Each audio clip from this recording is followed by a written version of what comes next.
Assalamualaikum. Jumpa lagi ngopi bareng bersama Ujang Rawing. Masih andum kauro tentang wayang. Saya di sini akan buka wayang tentang bagaimana kalau kita arahkan kepada jati diri.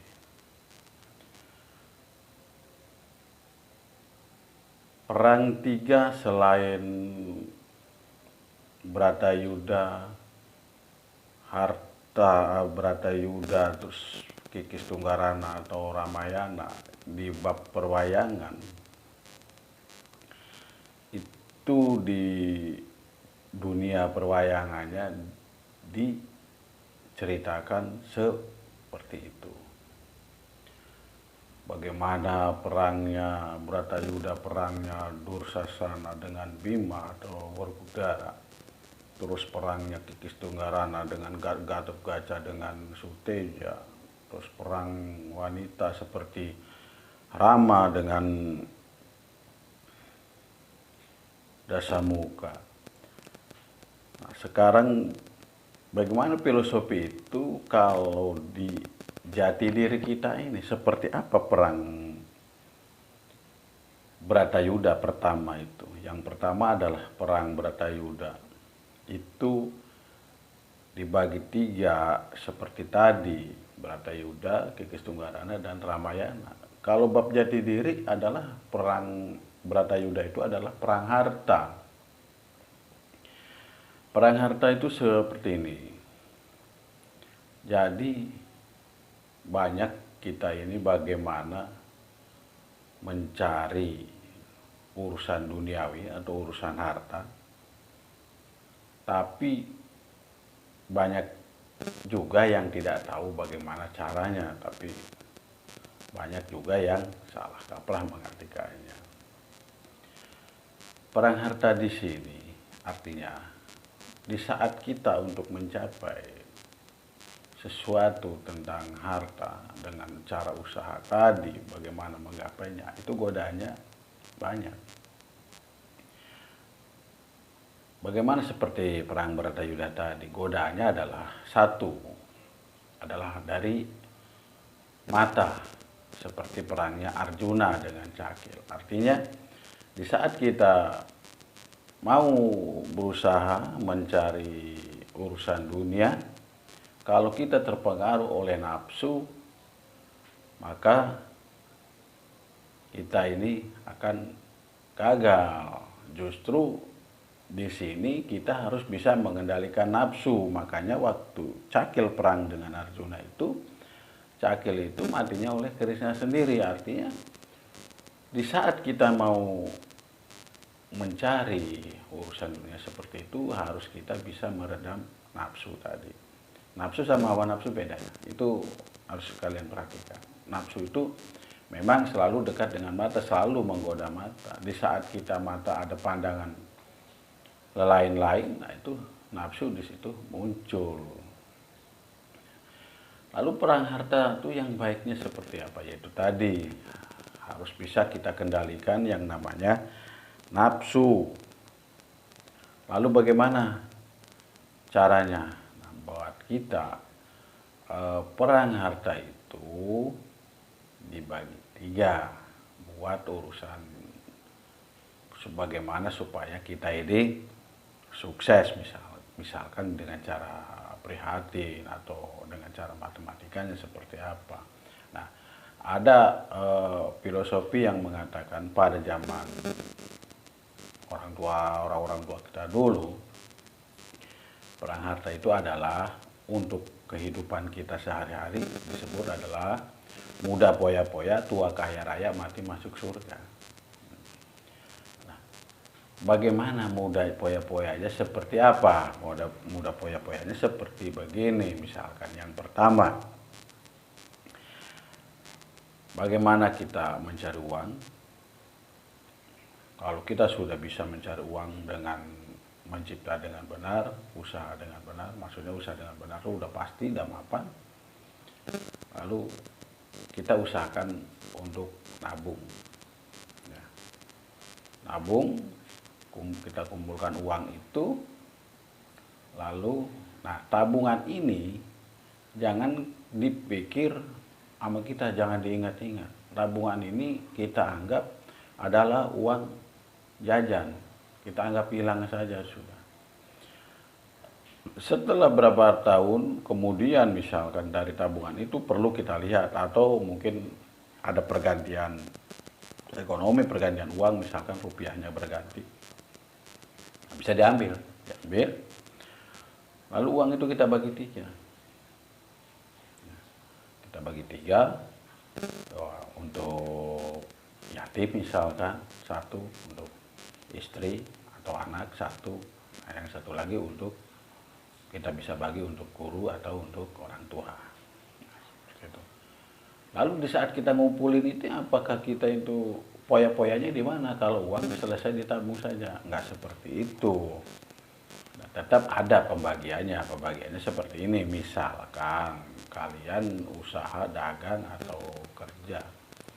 Kalau buat pedagang kan misalkan kalian dapat keuntungan 100.000. 100.000 itu bisa kalian bagi untuk jajan kita sehari-hari, kita sisihkan, kita bagi tiga juga. Misalkan untuk poya-poya kitanya ada, dan untuk poya-poya keluarganya ada. Nah yang itu, yang satunya kita tabungkan. Yang kita tabung, nah tadi kita udah saya jelasin tadi, bagi tiga. Nah, seperti itu terus.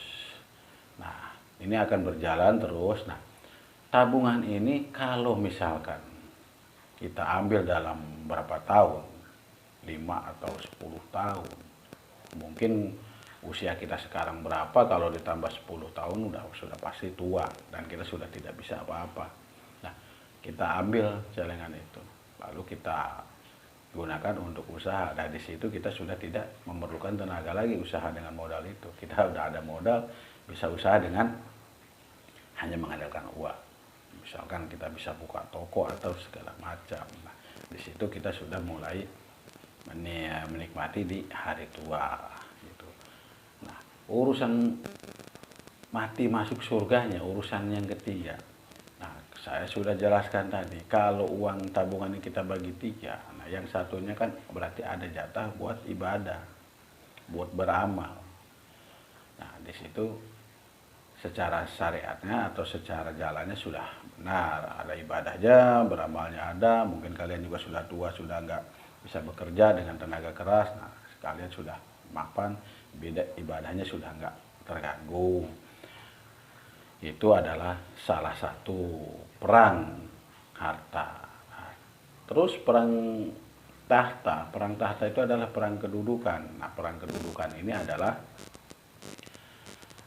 di saat kita mau mapan, biasanya kehidupan itu bergejolak, ada pasang surut.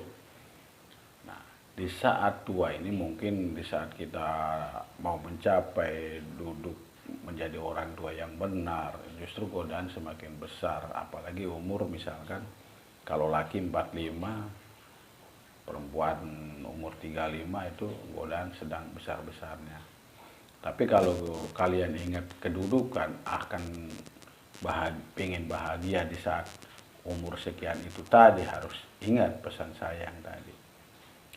Nah kedudukan kita itu walaupun digoyangnya seperti apa, kalau kita sadar dengan akan diri kita bahwa kita ini ada rencana atau ada misi, nah di situ kalian bisa menghadapinya.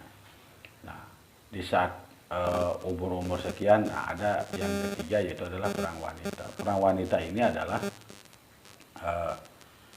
misalkan begini, mungkin di saat kalian akan mendapat cobaan besar atau godaan besar, nah itu godaannya bisa dari istri atau bisa dari wanita lain.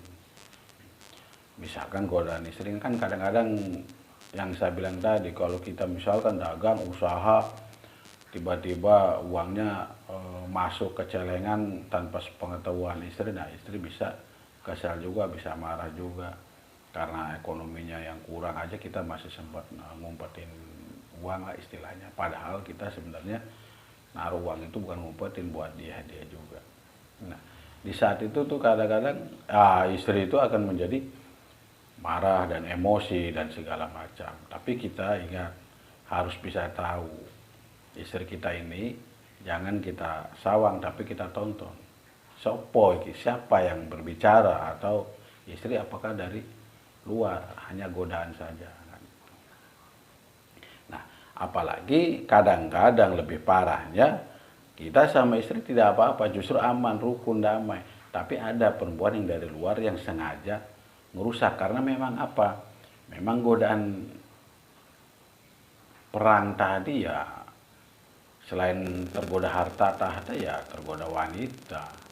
Nah, banyak di saat mau mencapai itu justru kita tergelincir oleh godaan wanita yang dari luar ini. Nah, kalau kita sadar, antisipasi, kita sadar bahwa ini godaan, nah, kalian bisa sukses. Tapi kalau kalian sudah terjerumus di situ, memang benar aturan sih, laki-laki boleh, istri itu lebih 1, 2, atau 3 itu boleh. Tapi yang jadi masalah ini, kalian ngerti enggak gitu maksudnya, itu tuh jodoh atau godaan. Ya, pasti berbeda. Kalau dari hawa nafsu sama memang dari hati beda. Itu perang wanita. Terus apakah persoalan wayang ini selesai di situ? Tidak, masih banyak. Nah, ini yang saya ceritakan adalah perang wanita. Nah, terus untuk sehari-hari kita apa? Nah, perjalanan kita sehari-hari itu ya, selain harta tahta wanita juga ada yang sehari-hari tanpa kita sadari melakukannya, yaitu adalah positif dan negatif, baik dan buruk. Nah, itu wayangnya adalah Sumantri ngenger. Sumantri dengan Sukrosono, yaitu adiknya ya adalah Buta. Buta itu adalah jin atau setan, dan Sumantri itu adalah orang bagus, ganteng dan baik. Nah, artinya kebaikan dan keburukan sehari-hari itu selalu seiring sejalan, selalu bersama, dan dia tidak bisa dipisahkan. Justru kita akan menjadi baik itu karena ada keburukan. Kalau tidak ada keburukan, kita tidak bisa dibilang baik. Tapi jangan kita yang melakukan keburukan. Nah, cukup setan saja yang melakukan keburukan. Nah, jangan diri kita. Nah, itu. Terus bagaimana dengan asal-usul wayang? Sebenarnya asal-usul wayang itu ini kan hanya cerita buat jati diri. Sebenarnya gini. Yang pertama itu, wayang ini adalah waktu belum dibuka. Dulunya ini sebenarnya adalah cerita kosong. Alam dunia ini memang kosong. Seperti kelir. Kelir itu adalah layar yang untuk naruh wayang. Nah, di situ wayang itu di bagian kiri adalah misalkan dia bagian buta apa segala macam, ditaruhnya di sebelah kiri. Nah, bagian yang kebaikan ditaruh sebelah kanan. Artinya kebaikan itu adalah tangan kiri kita, adalah tangan kanan kita, dan keburukan adalah tangan kiri kita. Baik dan buruk itu ya juga selalu bersama antara kiri dan kanan. Nah, terus wayang itu, kalau misalkan kelir sudah ada, wayang sudah ada, tapi kalau misalkan gelap, apakah dalang bisa memainkannya? Tidak bisa, makanya harus ada blencong. Blencong itu adalah lampu yang menyinari yang di atas, yang ditaruh di atas kelir, yang untuk menyinari dalang memainkan wayang. Terus dalang sendiri, kalau misalkan tidak ada wayang, apakah dia bisa mainin wayang itu sendiri? Tidak bisa, tetap harus ada wayangnya juga. Nah, dalang itu artinya adalah medal piwulang. Medal piwulang itu adalah berbagi adum kawruh, jadi berbagi pemahaman lewat bayang-bayang tadi. Dari semuanya ini, semua kalau sudah bubar, misalkan dari semua wayang ini, kalau misalkan bubar dimasukin kotak ya nggak bergerak, semuanya mati, cuma bergerak itu kan selagi ada dalang. Artinya diri kita ini dilahirkan ke alam dunia ini sudah ada layar, sudah ada dunia ini, sudah digelar. Tapi ya ada dunia ini ya kalau belum ada sinar, belum ada nur, ya gelap, gelap gulita, nggak tahu apa-apa. Setelah ada sinar, ada matahari, kalau malam ada rembulan baru kita bisa bedakan, bisa tahu itu bayangan, itu apa, segala macam, baru bisa tahu. Di alam dunia itu seperti itu. Lalu siapa dalang yang memainkan kita ini? Itu tidak usah diceritakan, mungkin kalian bisa tafsirkan sendiri. Nah, siapa? Tapi seberapa hebat pun Bima misalnya, seberapa hebat pun itu buta atau jin, istilah kita sekarang ini, seberapa hebat sih kita ini, seberapa kuatnya dalam diri kita ini. Kalau sudah masuk kotak, diam, tidak bisa bergerak apa-apa, seperti wayang yang sudah dirapikan ke dalam kotak. Tidak bisa bergerak, tidak bisa apa-apa, tidak bisa berbicara. Itu pun manusia seperti itu. Maka di situ ada yang namanya gamelan segala macam, diiringi gamelan, kendang segala macam. Nah, gamelan itu dengan mempunyai arti juga, mempunyai arti masing-masing. Makanya disebutnya seperti tadi tiga. Tadi kan adalah perang tiga, harta tahta wanita, muda poya-poya, tua kaya raya, mati masuk surga. Atau di musiknya adalah laras, lurus, leres. Kita hidup di dunia ini ya seperti gamelan juga, ya harus selaras. Artinya selaras itu kita harus bisa mengimbangi keumuman juga, bukan hidup sendiri-sendiri. Nah, nggak seperti gamelan. Gamelan itu kalau kita tabuh satu-satu nggak enak didengar, bunyinya nggak jelas nadanya. Tapi kalau selaras ditabuh bareng-bareng pakai irama, enak didengar, bisa ada lagunya segala macam. Nah, itu begitupun kita. Nah, kalau sudah bisa selaras, baru kita lurus. Lurus itu dengan pendirian. Pendirian kita ada lurus seperti Bima. Nggak bisa dibelokin, nggak bisa kecuali kehendak kita sendiri dengan Tuhan.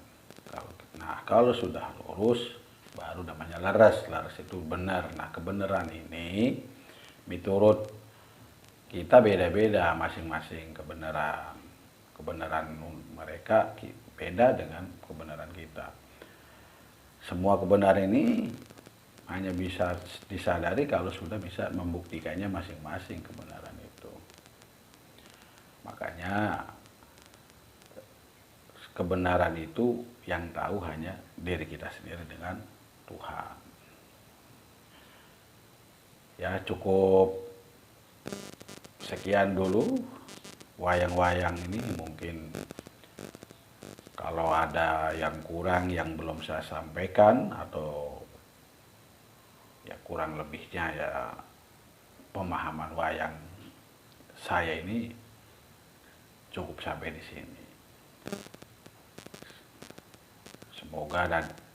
Semoga kita bisa jumpa lagi di lain kesempatan.